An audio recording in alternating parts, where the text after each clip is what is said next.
Okay, we'd like to talk today about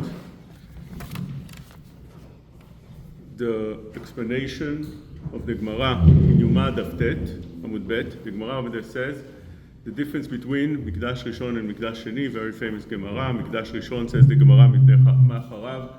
Why was it destroyed? מפני שהיו בו ג' דברים. In the first בית מקדש there were three things: עבודה זרה, גילוי עריות ושפיכות דמים. אבל מקדש שני, שהיו עוסקים בתורה ומצוות ובגמילות חסדים, in בית מקדש שני, they were busy learning Torah, they were doing גמילות חסדים, they were very, very righteous. Why would that destroyed? They didn't have the faults of the first בית מקדש. עמי חרב. says the Gemara, מפני שנאת חינם. מפני שנאת חינם שהיה ביניהם. They had שנאת חינם, they had hatred one for the other. Very famous Gemara. ללמדך ששקולה שנאת חינם כנגד ג' עבירות. You see that שנאת חינם is equal to the three severe sins. עבודה זרה, שפיכות דמים, גילוי עריות. שנאת חינם is equal to that. Actually, the Gemara says that שנאת חינם could be even worse, because we're still suffering from that until today. We still didn't have the Beit HaMikdash built. The Beit HaMikdash HaRishon was rebuilt, but today we still don't have we still don't have back the Beit HaMikdash. The Maharal Miprag in the Sefer Netzach Israel in Perek Dalet, the fourth Perek, asked the question: why is it that those three things caused the destruction of the Beit HaMikdash HaRishon, and why is it that Sinat Chinam caused the destruction of Beit HaMikdash HaSheni? Is it coincident? Just that's the sins that they had at the time, or there's something behind it? He says that it's impossible to think that it's coincident, because big things don't happen in coincidence. There's got to be a reason, and the Maharal always looks into behind. He looks deeper. He looks what's behind every cause and every event that happens in the world. And he says also, why is it that the dafka, those three things, avodah zarah, shfichut damim, v'gilui arayot, were the ones that caused the destruction of the first Beit HaMikdash? And over here it teaches us Yesod, and that Yesod, that idea really is something that's an eye opener. And when you realize how things work, you really can relate to the day much better. So he says like this: there's a difference between Beit HaMikdash Rishon and Sheni in the fact that Beit HaMikdash Rishon had the Shekhinah. In the Beit HaMikdash there was the Shekhinah Kedosha. Beit HaMikdash Sheni didn't have the Shekhinah. That's the Gemara in Yuma. Kaf Aleph Amud Bet says, hey dvarim היו בין מקדש ראשון למקדש שני. There were 5 differences between the first Beit HaMikdash and the second Beit HaMikdash. In the first Beit HaMikdash there was Aron, kaporet, kruvim, esh. There would be fire constantly on the mizbeach. Shechina veruach hakodesh. There would be Shechina in it. Urim vetumim. So you see, there was Shechina veruach hakodesh. Shechina was in Beit HaMikdash HaRishon, which was lacking in Beit HaMikdash HaSheni. Beit HaMikdash HaSheni didn't have the Shekhinah HaKedosha. So that's a very, very important insight that we have to understand. Or says the Gemara says the Gemara that Mikdash Rishon, האש הייתה רבוצה כארי, ובבית השני ככלב. In the first Beit HaMikdash there was something else also. In Beit HaMikdash, the Shekhinah, which was presented in the fire, in the Esh, would be lying on the Mizbeach like a Ari, on the Mikdash like a Ari. He would be laying down like a lion on the Beit HaMikdash, which means it was very, very strongly bound together. It was lying, a Ari, a lion that's lying on something, you can't really move it. It's there and it's very stuck. Mashenken, unlike Beit Sheni, which was like a dog, says the Gemara, which you can lift it. Dog is not that heavy, and you kick it or you offer it a bone, and it will come out. It's not stuck so strongly. That's what it says on Ari, Shachav, Kara Shachav Kari, Mi Yekimenu. Bilam says that Am Yisrael is like kara shachav ke'ari. It's lying down like a lion. Mi yakimenu. You can't make it move. You can't raise it. You can't pick it up. It's lying and it's strongly there. It's tied together. That's what happened in Bet HaMikdash HaRishon. Bet HaMikdash HaRishon, says the Maharal MiPrague, the Shekhinah Kedosha was there, present. It lived in Bet HaMikdash. It dwelled in Bet HaMikdash. It would be strongly in it. And it was very, very hard to remove it. There's only one thing that can remove the Shekhinah Kedosha. Shekhinah is Kedusha. And Kedusha doesn't go together with Tum'ah. When you have something that's Kadosh, you bring a little bit Tum'ah in it, and the Kedusha disappears. It's like light and darkness. You have darkness, you put a little bit of light, the darkness disappears. When you have two things that are opposite, sometimes one overrides the other, and it makes it disappear. In this case, the Shekhinah Kedosha is Kedusha, it's holiness, and it can't dwell in a place that there's impurity, that there's Tum'ah. You bring a little bit Tum'ah, and the Shekhinah runs out. It can't dwell in there, it can't live in there, it can't stay in there. And that's what happened in the Bet HaMikdash HaRishon. In Bet HaMikdash HaRishon, there were three things that were called Tum'ah. And that is what we mentioned, Avodah Zarah, Shfichut Damim, Vegilui Arayot. On those three things, the Torah Kedosha calls them Tameh. The Avodah Zarah, it says, Leman Tameh et Mikdashi. We see that Tum'ah, that Avodah Zarah causes Tum'ah. It's Tameh et Mikdashi. Leman Tameh et Mikdashi. In Gilui Arayot, idolatry, it says, Velo ta'asu mikol ha'to'avot, velo titam'u bechol ele. You see that idolatry of Gilui Arayot is metameh. Lo titam'u bechol ele. Those things cause Tum'ah, cause impurity, cause the Kedusha to run out. And Shfichut Damim, killing, murdering, it says, Velo tetamu et haaretz asher ani shochen ba. Those three things have Tum'ah in them. And when there is Tum'ah, the Shekhinah Kedosha runs out. It's not able to stay in there. And that's what happened in Bet HaMikdash HaRishon. Bet HaMikdash HaRishon, dafka those three things, specifically those three things, caused the Shekhinah to escape. Wouldn't be able to stay in there. Although it was there very, very tightly and strongly, like a lion is, then you can't really move it in any other way. But if you bring Tum'ah to the place, right away HaKadosh Baruch Hu comes out. And that's why the Bet HaMikdash HaRishon was destroyed, because of these three things. But Bet HaMikdash HaSheni was destroyed from a different thing, because those three things would not affect Bet HaMikdash HaSheni, because the Shekhinah wasn't there, as we saw before. Shekhinah wasn't in Bet HaMikdash HaSheni. And therefore, in Bet HaMikdash HaSheni, there would have to be something else that would cause it to disappear and to be destroyed. And what is it? The unity. The Bet HaMikdash HaSheni was built on unity of Am Yisrael. Am Yisrael were together, and when Am Yisrael are together, nothing is able to stop Am Yisrael from elevating themselves and the whole world, and building the Bet HaMikdash, and having everything that's needed within Eretz Yisrael and Yerushalayim. But when the unity is cracked and you don't have such bound, and people are starting to fight each other, that causes now the second destruction of Bet HaMikdash, because that was built on the Achdut of Am Yisrael. And when you don't have that, so you don't have the Bet HaMikdash HaSheni as well. Now, we just read in the Kinot, it says, Hinecha, mipi elyon lo tetzeh haraot ve'atov.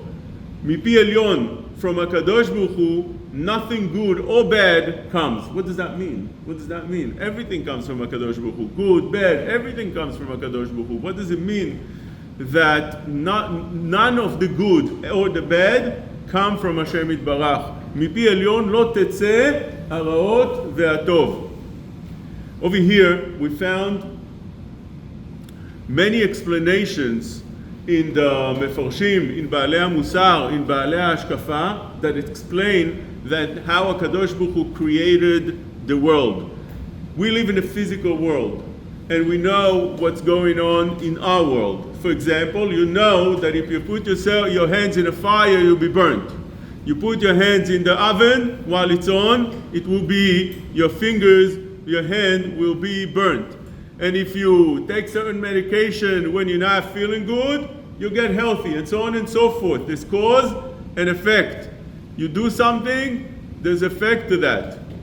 But it's not only in this world that that's what it is, but also in the spiritual world.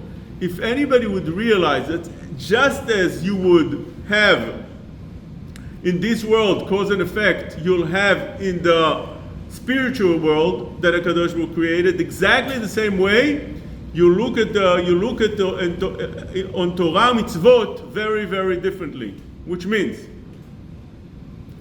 when you do a mitzvah, it's not that HaKadosh Baruch Hu rewards you for the mitzvah, but rather HaKadosh Baruch Hu created a world that the effect of doing the mitzvah in the spiritual world is that right away something spiritual happens. We call it a reward, but it's not really a reward. It's a cause and effect. And same thing with Avera. When a person does the Avera, there's an effect to that Avera, spiritual effect. Sometimes we see it right away.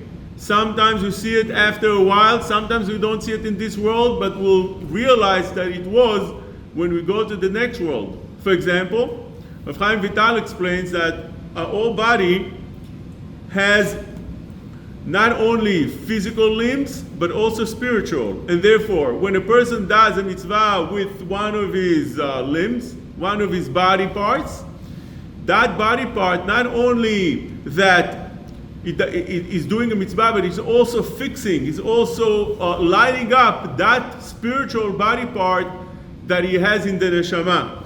And when he goes to the next world, when the physical body is not with him anymore, he'll have everything that he light, that he revived, that he gave it life in the next world. Which means you'll see people, he explains, that have full body, and some people that are that have blemishes, that have some body parts that are missing. If you see a person that doesn't have a left arm, it could be that, I'm not saying that, Rav Chaim Vital is saying that, could be that it's because he didn't wear tefillin, so he wasn't reviving that. It's not a punishment that HaKadosh Baruch Hu does, but rather it's a cause and effect. You cause your neshama, you give it oxygen, you give it food, you nourish it, you're going to have that body part living in a spiritual aspect. The Khatam Sofer says the following. This is in Parashat Beshalach, Vayoreu Etz. He says, Omer ani she'en shum sgula ba'olam. We're very much into sgulot, all kind of sgulot. Whichever sgula we hear that there is, we run after it. Says the Khatam Sofer, you're wrong. It's not a sgula. What is a sgula? Sgula is not a mitzvah. There's no mitzvah to make a sgula. It's not, what is it? Sgula means, Bepashtut, is that when you do something that's a sgula in the spiritual world, that has an effect.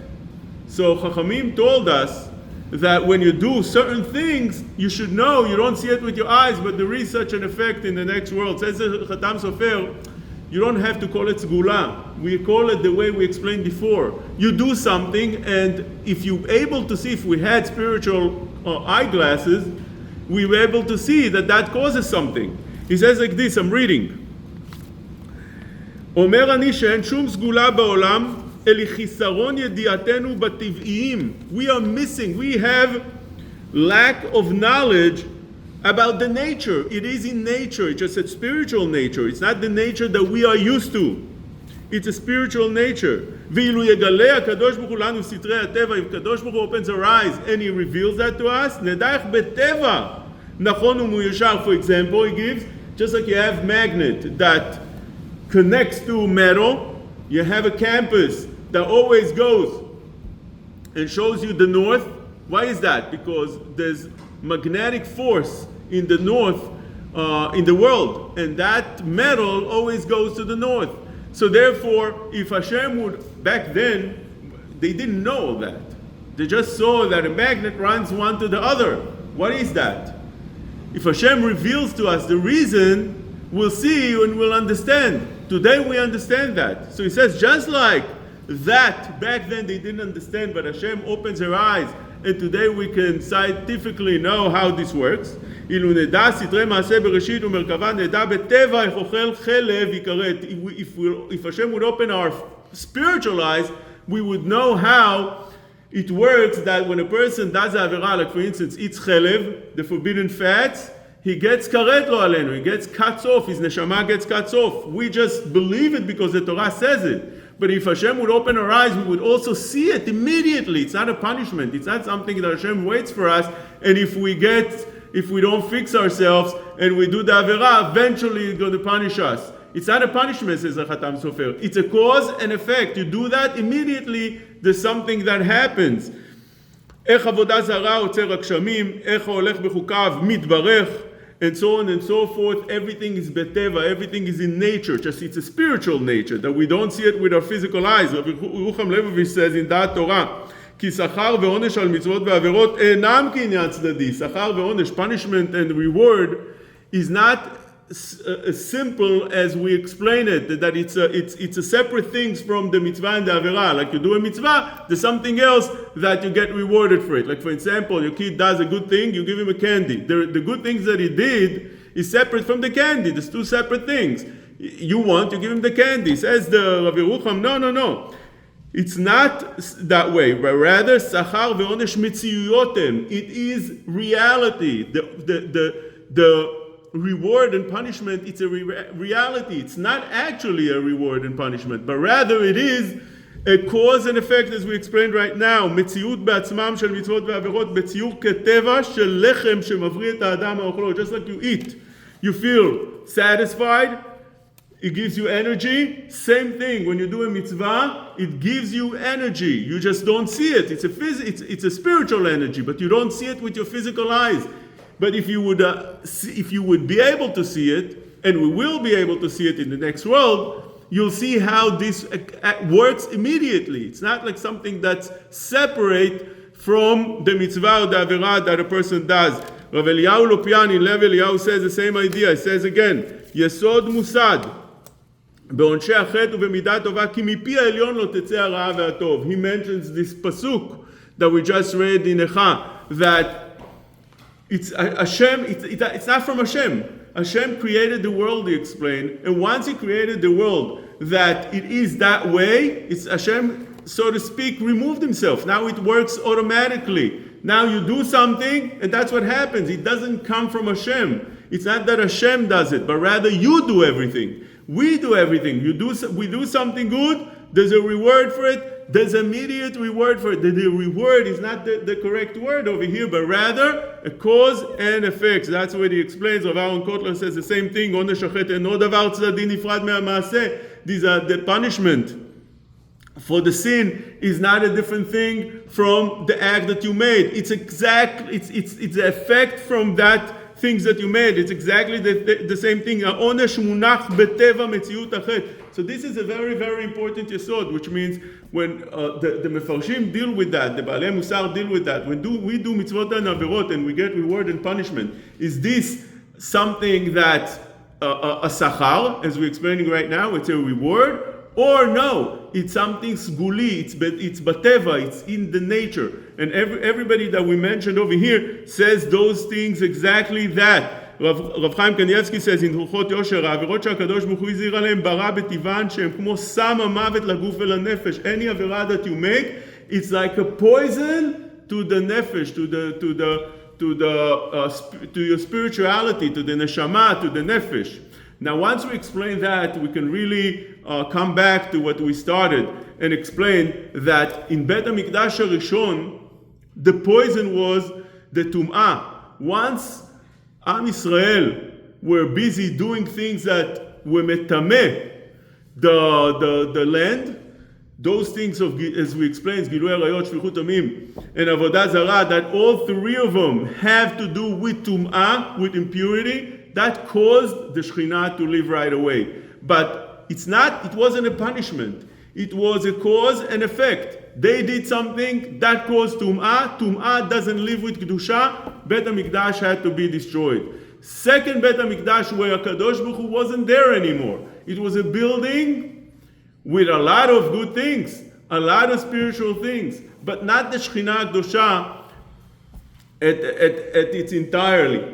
And what caused it to continue existing? The unity of Am Yisrael. As soon as fights start, that unity breaks down, the Bet HaMikdash breaks down. That's why when Titus came to Bet HaMikdash and destroyed it, a call came out from the Shamayim, a bat call, a voice came out that said, no, you didn't do anything. It was broken already. It was burnt already. Nothing, you didn't do anything. Think you did something? That you wouldn't be able to do anything here.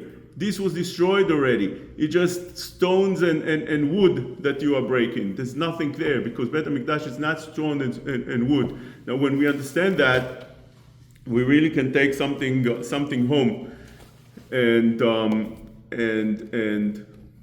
start the day with the correct hashkafa, with correct overview.